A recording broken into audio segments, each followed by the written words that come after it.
ذلك الكتاب لا ريب فيه هدى للمتقين. أعوذ بالله من الشيطان الرجيم. بسم الله الرحمن الرحيم. سل بني إسرائيل كم آتيناهم من آية بينة ومن يبدل نعمة الله من بعد ما جاءته فإن الله شديد العقاب. বনী ইসরাইলকে প্রশ্ন করো, আমি তাদেরকে কত সুস্পষ্ট প্রমাণাদি দিয়েছি, আর আল্লাহর পক্ষ থেকে নিয়ামত আসার পরও যে তা বদলে দেয়, তাহলে আল্লাহ শাস্তি দানে কঠোর। যুয়িনা লিল্লাযীনা কাফারুল হায়াতুদ দুনিয়া ওয়া ইয়াসখারুনা মিনাল্লাযীনা আমানু ওয়াল্লাযীনা ইত্তাকাউ ফাওকাহুম ইয়াওমাল কিয়ামাহ ওয়াল্লাহু ইয়ারযুকু মান ইয়াশাউ বিগাইরি হিসাব। যারা কুফরি করে তাদের জন্য দুনিয়াবী জীবন শোভিত করা হয়েছে এবং তারা মুমিনদেরকে নিয়ে উপহাস করে, আর যারা তাকওয়া অবলম্বন করে তারা কিয়ামতের দিন ফাসিকদের উপরে মর্যাদায় অধিষ্ঠিত থাকবে। আর আল্লাহ যাকে চান তাকে বেহিসাব রিজিক দান করেন। সুপ্রিয় দর্শক ও শ্রোতা, এটি জীবনের আলো অনুষ্ঠান। এই অনুষ্ঠান থেকে আপনাদের মোবারকবাদ। সূরা আল বাকারার আয়াত নম্বর 211 এবং 212, অর্থাৎ দুটো আয়াতে কারিমার তেলাওয়াত এবং তার মানের সরল তর্জমা উপস্থাপন করলাম। এবার বিস্তারিত আলোচনা। ওমা তৌফিকুনা ইল্লা বিল্লাহ। নবী করিম সাল্লাল্লাহু আলাইহি ওয়াসাল্লামকে আল্লাহ পাক বলছেন, সাল বনি ইসরাইল, তুমি বনি ইসরাইলকে জিজ্ঞেস করো, কাম আতাইনাহুম মিন আয়াতিন বাইয়িনাহ, আমি কতই না নিদর্শন তাদেরকে দিয়েছি খোলামেলা। মানে এই নিদর্শন পাওয়ার পরেও তাদের এই অবনতি, তারা ঈমানের উপরে কুফরকে অগ্রাধিকার দিচ্ছে, এতাআতের উপরে ফিস্ককে তারা প্রায়োরিটি দিচ্ছে, কাজেই যা হবার তাই হবে। বনী ইসরাইলকে আল্লাহ তাআলা মূসা আলাইহিস সালামকে কত আয়াত দিয়েছেন, এটা আপনারা জানি যে মূসা আলাইহিস সালাম তিনি লাঠি ছেড়ে দিলে সাপ হয়ে যেত। এরপরে তিনি বগল তলে হাত রাখলে, হাত বের করলে তার থেকে বিদ্যুৎ ছটা বেরিয়ে পড়ত। এইভাবে অন্যান্য নবীদের মাধ্যমেও যে সমস্ত তাদেরকে নিদর্শনসমূহ দিয়েছি, এরপরেও তারা এই পথে থাকলো না, উল্টো পথে চলল। ওমান ইউবাদ্দিল নি'মাতাল্লাহ, আর আল্লাহর নিয়ামতকে যারা বদল করে দেয়, পরিবর্তন করে, মিন বাদি মা জাআতহু, তার কাছে বা তাদের কাছে সেই নিয়ামত আসার পরও তারা নিয়ামতকে পাল্টে দিল। মানে রিসালাত সবচেয়ে বড় নিয়ামত, আল্লাহর পক্ষ থেকে পয়গাম্বরি এটা বড় নিয়ামত। এরপরে যে সমস্ত মুজিজাগুলো দেয়া হলো, এগুলি বড়ই প্রকৃষ্ট প্রমাণ যে আল্লাহর পক্ষ থেকে। সুতরাং যারা এর উল্টা কাজ করবে তারা তো বদলে ফেলল। আল্লাহ তাআলা বলছেন যে ফাইন্নাল্লাহা শাদীদুল ইকাব, তাহলে তোমরা যখন পথে থাকলে না, তবে মনে রাখতে হবে আল্লাহ তাআলা কঠোর শাস্তিদাতা। তিনি যখন শাস্তি দিবেন তার কঠিন শাস্তির সম্মুখীন তোমরা হবে। এরপরে 212 নম্বর আয়াতে আল্লাহ পাক ইরশাদ করছেন যে যারা ঈমানের পরিবর্তে কুফরকে গ্রহণ করেছে আর কুফরি যারা করেছে তাদের জন্য দুনিয়ার জীবনটা একবারে চাকচিক্যময় করে দেওয়া হয়েছে, আকর্ষণীয়।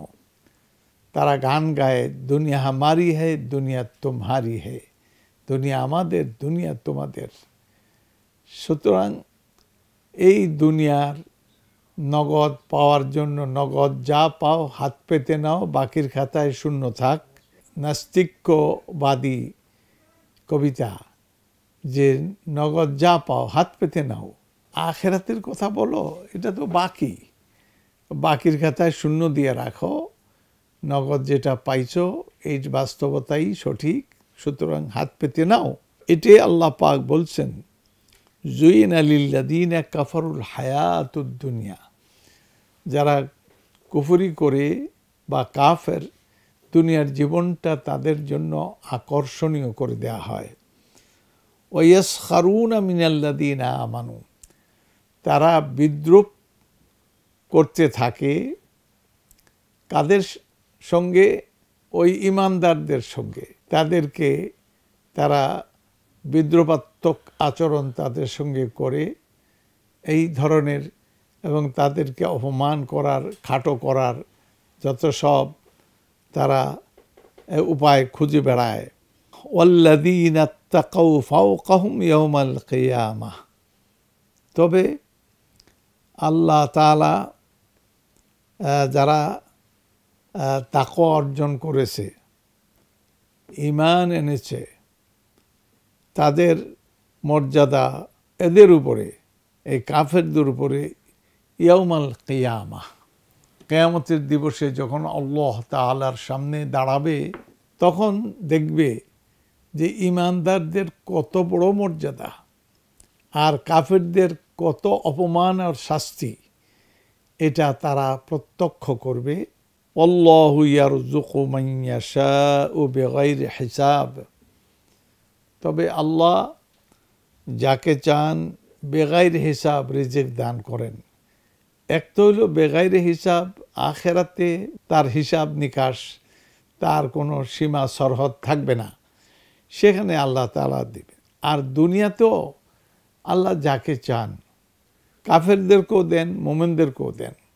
কাফেরদেরকেও দুনিয়াতে অল্প কদিনের মধ্যে অনেক নিয়ামত, অনেক কিছু, এটা তা পরীক্ষামূলক। এই পরীক্ষায় তারা ফেল করে এগুলি পেয়ে আরও বেশি অহংকারী হয়, দাম্ভিক হয়, এবং ঈমানদারদের নিয়ে তারা ঠাট্টা বিদ্রূপ করতে থাকে, অপমান সূচক বিভিন্ন মন্তব্য করতে থাকে। সুতরাং এই দুনিয়ার জীবনের মূল্যায়ন, এই দর্শনটাকে ভালো করে রপ্ত করতে হবে। দুনিয়ার জীবনটাই কি জীবন, নাকি আসল জীবন সামনে? দুনিয়ার জীবন, ইসলামী দর্শনে দুনিয়ার জীবনটা প্রস্তুতিমূলক এবং কর্মের জন্য। ফলাফল আখেরাতের জীবনে ফলাফল প্রকাশিত। দুনিয়াতে ভালো কর্ম করে থাকে, তার ফল আখেরাতে ভালো প্রকাশিত হবে। আর যারা মন্দ আমল করবে এখানে, আখেরাতে মন্দ তাদের নসিব হবে। নাউযুবিল্লাহ মিন যালিক।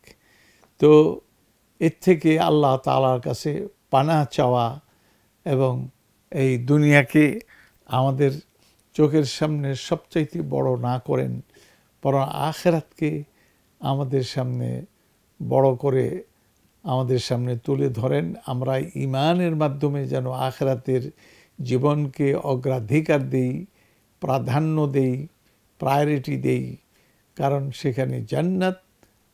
আর এইখানে দুনিয়ার যত নিয়ামত, টাকা পয়সা, ক্ষমতা যাই হোক, এটা 2 দিনের। 2 দিন পরে তৃতীয় দিনে দুনিয়া থেকে আমি চলে গেলাম, নাউযুবিল্লাহ মিন যালিক। আর সেখানে গিয়ে যদি আমরা দেখতে পাই জাহান্নাম, তো এর চাইতে অপমানকর, এর চাইতে দুঃখজনক, এর চাইতে শাস্তিমূলক জীবন আর কি হতে পারে। অতএব সাবধান হওয়া দরকার, জীবন দর্শনটাকে ভালো করে রপ্ত করতে হবে। আর নগদ যা পাও হাত পেতে নাও, বাকির খাতায় শূন্য থাক, এগুলি ফালতু কথা। এটা কবিতা বটে, কিন্তু এর বাস্তবতা একবারই শূন্যের কোঠায়। আল্লাহ পাক এইগুলো বোঝার আমাদের তৌফিক দান করেন, এই জ্ঞান আমাদের দান করেন, আমিন। ইন্নাহু ওয়ালিয়্যু যালিকা ওয়া আলা মা ইয়াশাউ কাদির। সুবহানা রাব্বিকা রাব্বিল ইজ্জাতি আম্মা ইয়াসিফুন والسلام على المرسلين والحمد لله رب العالمين والسلام عليكم ورحمة الله وبركاته. ذلك الكتاب لا ريب فيه هدى للمتقين.